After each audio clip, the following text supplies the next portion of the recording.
When we think about the great kingdoms and empires of Africa, we often imagine them as rivals, locked in endless conflict. And many people have assumed that Moshoeshoe, the founder of the Basotho nation, and Shaka, the fierce Zulu king, were bitter enemies.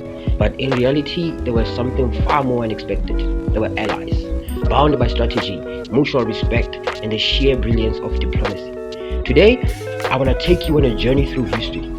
A story of how Moshoeshoe outwitted his foes, how he turned a dangerous enemy into a protector, and laid the foundation for the Basotho nation as we know it. Picture this, as the mid-1820s, Southern Africa was a power keg.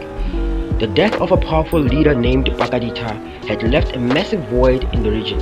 Suddenly, a man named Matiwane, the leader of the AmaNgwane people, stepped in to fill the gap. He was ambitious, ruthless, and feared by all. The people around him were so terrified that they began mimicking his style, wearing reeds in their ears, hoping they wouldn't be singled out. Now at this time, Moshoeshoe was quietly building his own community.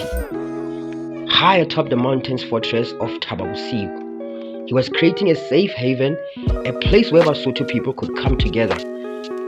But even as he prospered, he had what I call a Matiwane problem. To avoid a direct attack, Moshoeshoe had to pay tribute, cattle to be precise. Every 3 months, he handed over more cows to Matiwane, hoping it would keep his people safe. But here where things got strange. Matiwane wasn't satisfied with just one-time tribute every few months. He sent a cryptic message saying he desired to eat a quail, and everyone knew what that meant. It was a threat, a demand for even more cattle, and soon things got personal. A minor ally named Mateleka fled from Matiwane's camp, and Matiwane captured him, killed him, and in a twist, he accused Moshoeshoe of using parts of the body for medicine. It was a terrible rumor, no proof at all, but it poisoned the relationship completely. Now, Moshoeshoe wasn't a man of instant violence. He didn't want to jump to war. Instead, he tried to kill them with kindness strategy. When one of Matiwane's wives came to visit Thaba Bosiu, Moshoeshoe went all out. He treated her like a queen, giving her beautiful ornaments, fine perfumes, and a cow so that her children could drink of his milk. He was basically saying, I'm a good neighbor, let's avoid this fight. But Matiwane couldn't see kindness, he saw a threat. People were flocking to Moshoeshoe's mountain for safety, and that scared Matiwane even more. So Moshoeshoe, with his clever mind and calm spirit, made one brilliant decision. He called in a favor from the biggest player in the game, Shaka Zulu, the most feared warrior in all of Southern Africa. But of course, it wasn't as simple as just asking for help. Moshoeshoe knew he needed to earn Shaka's respect, so he enlisted Mufeli, one of his most trusted advisors, and he prepared a gift like no other. They gathered ostrich feathers, crane feathers, exotic otter and jackal skin, each item a symbol of wealth, respect, and culture. Then Khoho, a humble messenger, was chosen for the mission. Carrying the carefully selected gifts on his back, he set off across mountains, rivers, valleys, and dangerous territory. It was a journey that took days, perhaps weeks. Imagine the pressure of Khoho's shoulders. If he failed, Thaba Bosiu might fall. If he succeeded, the future of our Basotho nation could change forever. When he finally arrived before the mighty King Shaka, Khoho did not boast, he did not make demands.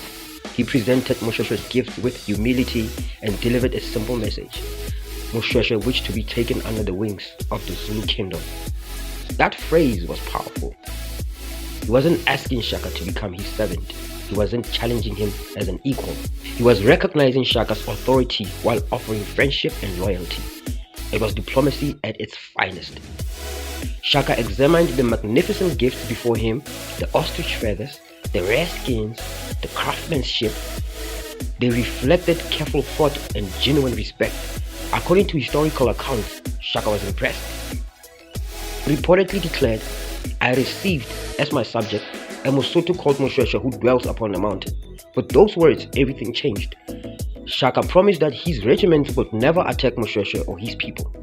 Even more remarkably, He instructed that if Zulu armies ever marched Thaba Bosiu, Moshoeshoe should simply leave his cattle grazing peacefully below the mountain. His soldiers would pass without harming a single animal.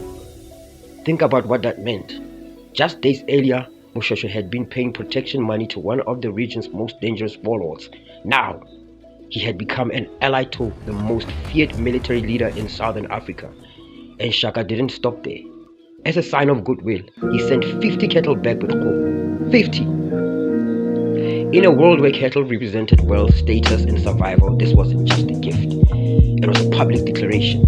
He told everyone who heard about it that Moshoeshoe now enjoyed Shaka's protection. But Moshoeshoe wasn't finished demonstrating why historians consider him one of Africa's greatest diplomats. Sometime later, Shaka noticed something.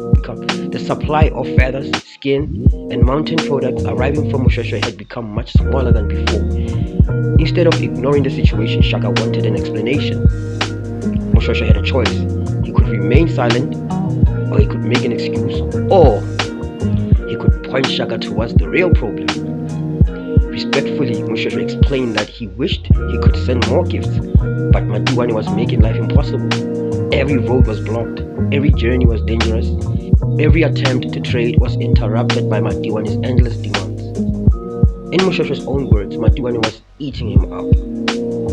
Now imagine hearing that if you were Shaka, one of your newest allies, a loyal chief who had shown nothing but respect, was being harassed and exploited by another powerful leader.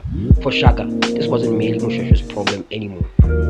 It had become his problem too. And Shaka's solution tended to be decisive. Around 1826, he ordered one of the largest military expeditions of the period. He placed the campaign under two trusted commanders, Dingane and Hlangane, and dispatched three powerful Zulu regiments. Their mission was simple: deal with Matiwane. When the Zulu army advanced, the AmaNgwane found themselves facing one of the most disciplined fighting forces Africa had ever seen. The campaign was swift and devastating. Matiwane's power collapsed. His warriors scattered. His dominance over the region came to an end. The man who had demanded cattle every 3 months, the man who had terrorized neighboring communities, the man who believed no one could challenge him, was forced to flee across the Siladon River to save his life. And Moshoeshoe, he had achieved victory without leading a massive army into battle himself. That is perhaps the most remarkable part of this entire story. History often celebrates kings who conquer through force. Moshoeshoe conquered through relationships. Where others reached first for the spear, he reached first for diplomacy. Where others relied on fear, he relied on respect. Where others made enemies, he made allies. This approach will define his entire reign. In fact, many years later, when European missionaries met Moshoeshoe, they were struck by something unusual.